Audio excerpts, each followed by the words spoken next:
Assalamualaikum warahmatullahi wabarakatuh. Perkenalkan, nama saya Hilda Rizky Akmalia dan rekan saya Ismiatul Zaroh. Di sini kita akan mempresentasikan hasil diskusi kami tentang penelitian etnografi pada metodologi penelitian kualitatif. Baiklah, langsung saja kita mulai dari yang pertama, yaitu pengertian etnografi. Menurut Harris and Johnson, pada tahun 2000, etnografi diartikan sebagai a portrait of people, atau potret manusia, yaitu deskripsi tentang budaya tertentu yang mencakup adat istiadat, keyakinan, dan perilaku berdasarkan informasi yang dikumpulkan langsung dari tempat budaya tersebut berasal. Lalu, pengertian lain dikemukakan oleh John D. Brewer pada tahun 2000 yang mengungkapkan bahwa etnografi merupakan studi tentang orang-orang dalam lingkungan yang terjadi secara alami tentang kegiatan keseharian yang dilakukan oleh kelompok orang, serta melibatkan peneliti yang berpartisipasi langsung dalam kegiatan penelitian. Selanjutnya, menurut Creswell pada tahun 2012, etnografi diartikan sebagai prosedur penelitian kualitatif untuk mendeskripsikan, menganalisis, dan menafsirkan pola perilaku, keyakinan, dan bahasa suatu kelompok kebudayaan yang berkembang seiring waktu. Berdasarkan pengertian-pengertian tersebut, dapat disimpulkan bahwa pengertian etnografi ialah penelitian kualitatif yang meneliti kehidupan suatu kelompok atau masyarakat yang bertujuan untuk mempelajari, mendeskripsikan, menganalisa, dan menafsirkan pola budaya kelompok tersebut dalam hal perilaku, kepercayaan, bahasa, dan pandangan yang dianut bersama. Selanjutnya yaitu tujuan penelitian etnografi. Yang pertama, seperti yang saya sebutkan tadi, bahwa penelitian etnografi bertujuan untuk mendeskripsikan, menganalisa, dan menafsirkan pola budaya kelompok dalam hal perilaku, kepercayaan, bahasa, dan pandangan yang dianut bersama. Serta yang kedua yaitu mendeskripsikan sistem kebudayaan dari sudut pandang penduduk asli. Alasan pemilihan studi etnografi yang pertama, penelitian etnografi dapat dilakukan ketika studi terhadap suatu kelompok memberikan pemahaman tentang isu yang lebih besar. Lalu etnografi dapat memberikan gambaran rinci tentang peristiwa sehari-hari yang terjadi di lokasi penelitian. Etnografi dilakukan ketika peneliti memiliki akses jangka panjang ke tempat kelompok kebudayaan yang diteliti. Karena seperti yang saya sebutkan tadi, bahwa penelitian etnografi ini harus melibatkan peneliti secara langsung dalam kegiatan penelitian.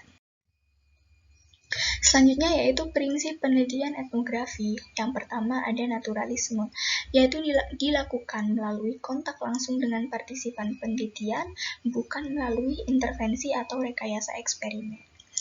Lalu mengutamakan adanya sense of realities atau kepekaan terhadap realita, serta pembauran antara peneliti dengan kelompok kebudayaan yang diteliti dalam waktu yang cukup lama.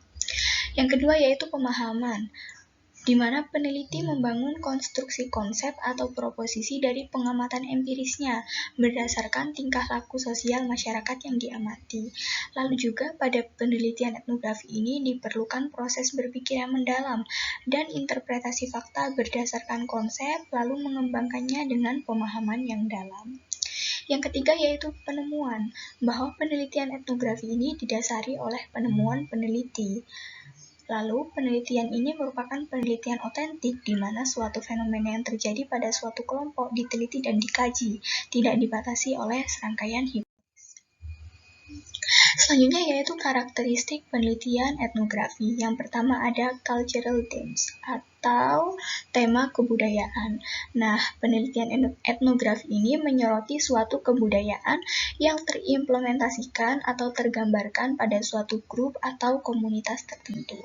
Lalu yang kedua yaitu adanya culture sharing group atau kelompok kebudayaan. Kelompok kebudayaan dalam etnografi diartikan sebagai dua atau lebih individu yang memiliki pola perilaku, keyakinan, dan bahasa yang sama. Selanjutnya yaitu ada shared patterns atau pola pola bersama seperti itu, merupakan suatu pola interaksi sosial, perilaku, keyakinan, dan bahasa yang digunakan dalam suatu kelompok tertentu, atau dapat dikatakan sebagai ciri khas suatu kelompok. Nah, pola bersama dalam etnografi mencakup 3 aspek, yaitu behavior yang terkait dengan kebiasaan, belief atau kepercayaan, dan language atau bahasa. Selanjutnya yaitu field work. Field work ini bisa kita sebut sebagai situs lapangan, di mana pada penelitian etnografi, peneliti mengumpulkan data pada lokasi di mana kelompok yang diteliti berada dan di mana pola bersama mereka dapat dipelajari. Selanjutnya yaitu deskripsi, tema, dan interpretasi. Pada penelitian etnografi tentunya ada deskripsi. Deskripsi diartikan sebagai gambaran rinci dari perilaku beberapa individu dan adegan yang menggambarkan apa yang sedang terjadi dalam suatu kelompok budaya. Selanjutnya yaitu etnografi. Maksud saya selanjutnya yaitu tema, di mana pada penelitian etnografi ini menggunakan analisis data tematik yang terdiri dari penyaringan cara kerja dan pengelompokan fitur-fitur penting ke dalam tema-tema. Selanjutnya yaitu ada interpretasi, menghubungkan antara deskripsi dan tema dari apa yang telah dipelajari, kombinasi dari penilaian pribadi peneliti dan juga kajian literatur. Selanjutnya yaitu ada keadaan atau latar. Nah, latar, situasi atau lingkungan dalam penelitian etnografi ini merupakan keadaan di sekeliling kelompok budaya yang diteliti, dapat berupa keadaan fisik, sosial, dan juga ekonomi. Selanjutnya yaitu reflektivitas peneliti, merupakan kesadaran peneliti bahwa hasil interpretasinya hanyalah satu dari sekian kemungkinan yang bisa terjadi, dan juga hasil penelitian ini tidak dapat mencegah terjadinya interpretasi lain dari pembaca, peserta, dan peneliti lainnya. Selanjutnya yaitu jenis-jenis penelitian etnografi. Yang pertama ada etnografi realis atau etnografi real seperti itu, yang merupakan catatan objektif dari situasi, biasanya ditulis dalam sudut pandang orang ketiga, melaporkan secara objektif informasi yang dipelajari dari kelompok yang diteliti di situs lapangan. Ciri-ciri etnografi realis yang pertama yaitu menarasikan penelitian dengan sudut pandang orang ketiga yang tidak memihak. Etnografer tidak menuliskan pendapat pribadinya dalam laporan penelitian dan hanya berada sebagai reporter yang meliputi fakta. Peneliti melaporkan data objektif tanpa terkontaminasi bias pribadi, tujuan politik, dan penilaian atau judgement. Peneliti memberikan pandangan peserta atau kelompok yang diteliti melalui kutipan tanpa merubah makna dan memiliki kesimpulan yang berupa interpretasi dan presentasi budaya. Contoh dari etnografi realis ini adalah penelitian yang dilakukan oleh Walcott yang menggunakan desain etnografi realis untuk mempelajari aktivitas panitia yang ditunjuk dalam pemilihan kepala sekolah. Selanjutnya yaitu studi kasus. Penelitian studi kasus ini berfokus pada program, acara, atau aktivitas yang melibatkan individu daripada kelompok itu sendiri. Fokus pada eksplorasi mendalam dari kasus yang sebenarnya. Eksplorasi mendalam dari suatu sistem terbatas, misalnya aktivitas, peristiwa, proses, atau individu, berdasarkan pengumpulan data yang ekstensif. Nah, contoh penelitian studi kasus ini, yang pertama yaitu penelitian yang dilakukan oleh KOS, terhadap 4 siswa sekolah menengah yang memiliki ketidakmampuan membaca. Lalu penelitian yang dilakukan oleh Padula dan Miller yang meneliti 4 wanita yang masuk kembali ke universitas sebagai mahasiswa doktoral. Selanjutnya yaitu etnografi kritis, adalah jenis penelitian etnografi di mana penulis tertarik untuk memperjuangkan emansipasi kelompok yang terpinggirkan dalam masyarakat. Ciri-ciri etnografi kritis ini yang pertama yaitu menyelidiki tentang masalah sosial kekuasaan, pemberdayaan, ketidaksetaraan, ketidakadilan, dominasi, dan kejadian yang menimbulkan korban. Yang kedua, para pengamat atau penyelidik berkolaborasi, aktif berpartisipasi, dan bekerja sama dengan partisipan dalam penulisan laporan akhir. Yang ketiga, peneliti memberikan feedback pada kelompok yang diteliti.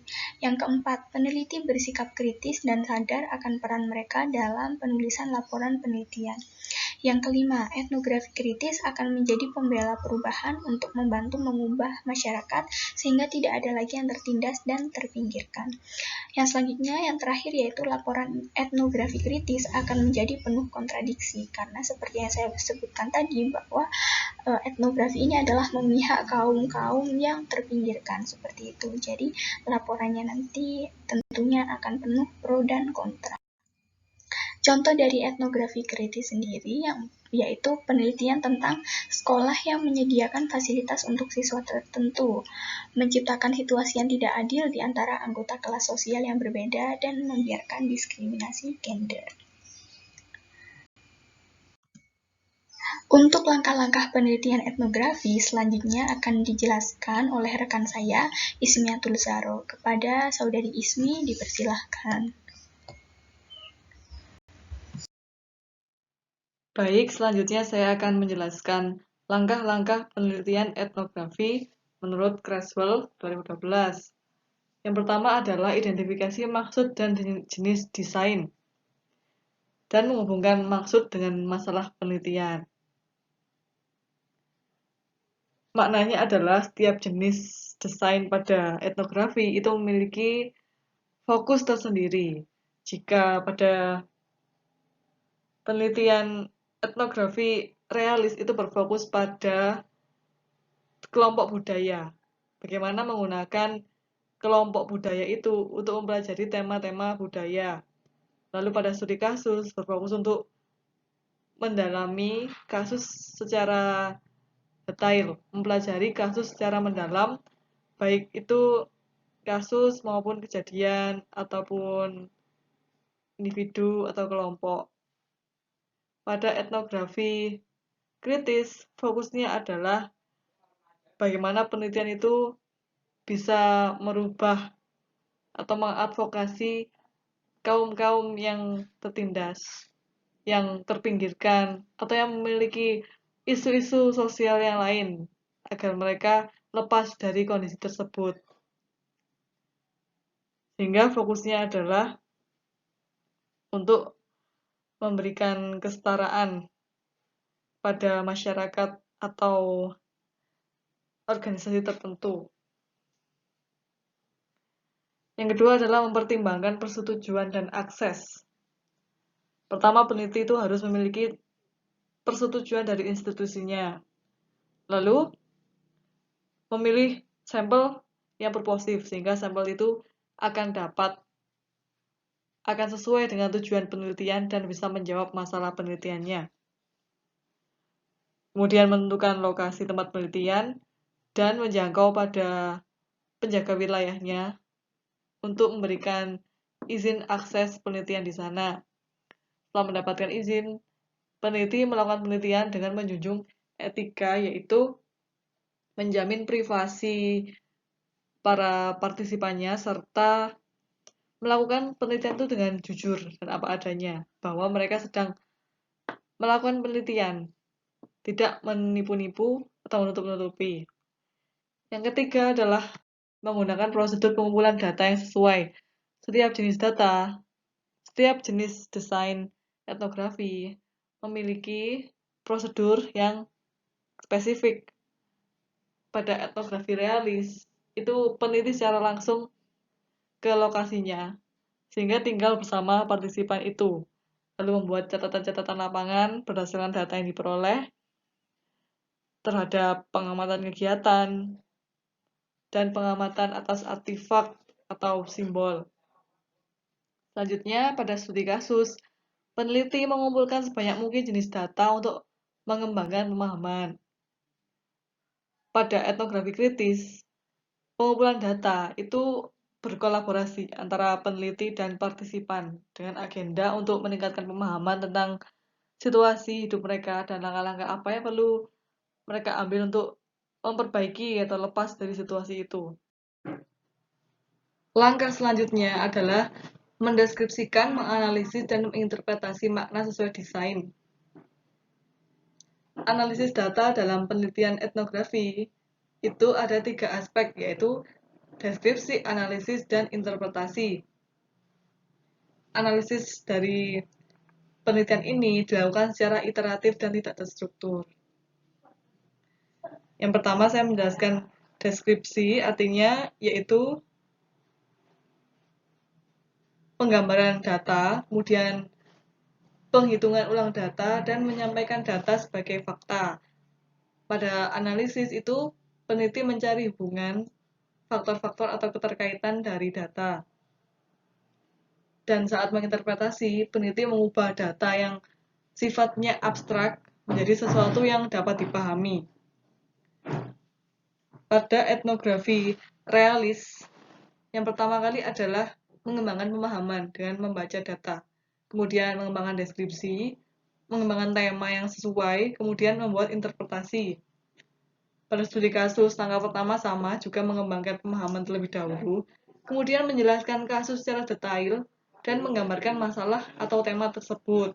Jika ada lebih dari satu kasus, maka digunakan analisis kasus diikuti dengan analisis lintas kasus atau cross case analysis untuk mencari generalisasi. Pada etnografi kritis, yang pertama juga sama mengembangkan pemahaman, kemudian mengembangkan deskripsi, mengembangkan tema yang berkaitan dengan masalah kritis, dan mengidentifikasi perubahan yang terjadi untuk mendukung perubahan tersebut. Langkah kelima adalah menulis laporan yang konsisten dengan desain. Karena setiap desain itu memiliki format yang berbeda. Pada etnografi realis, dilaporkan sebagai studi yang objektif. Bias-bias dari peneliti tidak boleh diletakkan dalam laporan, cukup disimpan pada diri peneliti sendiri. Dan mengidentifikasi bagaimana eksplorasi terhadap tema budaya itu bisa memajukan pengetahuan. Jadi yang dilaporkan hanyalah benar-benar apa yang diamati oleh peneliti itu saja. Tidak boleh menambahkan bias-bias peneliti. Pada studi kasus, itu melaporkan berdasarkan deskripsi kasus, analisis, dan interpretasi. Pada etnografi kritis, pelaporan itu berfungsi sebagai ajakan bertindak untuk mengatasi masalah yang dipelajari, menyertakan rencana tindakan khusus untuk perubahan, dan kemudian mendiskusikan bagaimana peneliti dan masyarakat itu berubah setelah dilaksanakan penelitian tersebut. Prosedur menulis laporan penelitian studi kasus saya kutip dari Sharon Meriam tahun 2015, yaitu mengumpulkan materi, kemudian menentukan audiens yang dituju, memilih fokus yang memenuhi minat audiens yang dituju, dan membahas tujuan awal studi, dan terakhir membuat garis besar laporan setelah pesan utama ditentukan. Evaluasi penelitian etnografi.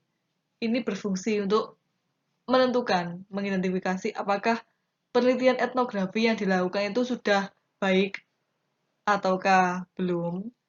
Yang pertama adalah mengidentifikasi kelompok budaya atau kasus untuk dipelajari. Tentu saja karena etnografi berfokus untuk mempelajari tema-tema budaya, berfokus pada tema budaya, dan konsep ini merupakan konsep yang sangat luas. Kemudian memberikan bukti untuk menunjukkan bagaimana kelompok tersebut membentuk pola perilaku, bahasa, dan kepercayaan dari waktu ke waktu. Kemudian terlibat dalam pekerjaan lapangan dan mengumpulkan bukti melalui berbagai sumber termasuk observasi dan wawancara, lalu menunjukkan analisis melalui deskripsi rinci tentang kelompok budaya, membuat tema yang melakukan gagasan utama, dan membuat interpretasi yang menyarankan bagaimana kelompok tersebut menggambarkan budaya di tempat kerja. Yang terakhir yaitu menggambarkan peneliti sendiri. Bagaimana peran mereka, latar belakang mereka, itu membentuk laporan yang mereka laporkan. Ketika peneliti kualitatif berbicara tentang validitas, maka ada 3 validitas utama, yaitu validitas deskriptif, interpretif, dan teoritik. Karena etnografi termasuk penelitian kualitatif, maka 3 validitas ini bisa diterapkan pada penelitian tersebut, yaitu validitas deskriptif, mengacu pada keakuratan fakta yang dilaporkan oleh para peneliti. Sehingga pertanyaannya adalah, apakah yang dilaporkan terjadi dalam kelompok itu sebenarnya terjadi, dan apakah peneliti secara akurat melaporkan apa yang mereka lihat dan dengar. Validitas deskriptif ini penting karena deskripsi merupakan tujuan utama dari studi kualitatif, agar bisa menghasilkan deskripsi yang tebal. Kemudian, validitas interpretif mengacu pada penggambaran makna yang dilampirkan peserta dan apa yang dipelajari oleh peneliti. Sehingga sejauh mana pandangan, pikiran, perasaan, dan niat dan pengalaman partisipan itu dipahami secara akurat oleh peneliti dan digambarkan dalam laporan dengan akurat pula. Yang ketiga adalah validitas teoritik, yaitu menggambarkan sejauh mana penjelasan teoritis yang dikembangkan dari studi sesuai dengan data. Kemudian kita sampai pada kelebihan dan kekurangan penelitian etnografi. Kelebihannya yaitu sangat cocok untuk mempelajari tema-tema budaya, untuk mencari interaksi masyarakat, pola tingkah laku, nilai, karena dengan menjelajahi ke tempat mereka, itu bisa mendapatkan gambaran yang lebih akurat. Pada kekurangannya, untuk kekurangannya yaitu sulit direplikasi, karena sangat bergantung pada etnografer. Yang kedua, etnografer itu memerlukan pelatihan yang ekstensif, baik dalam wawancara, pencatatan, pengumpulan data, analisis, selain dari bahasa tempat penelitian. Kemudian juga ada masalah terkait dengan perizinan. Jika etnografi itu dilakukan dalam waktu yang lama, etnografer harus bisa menjamin bahwa mereka akan mendapatkan akses jangka panjang untuk melakukan penelitian di tempat tersebut. Baik, sekian penjelasan dari saya. Kemudian saya kembalikan ke moderator.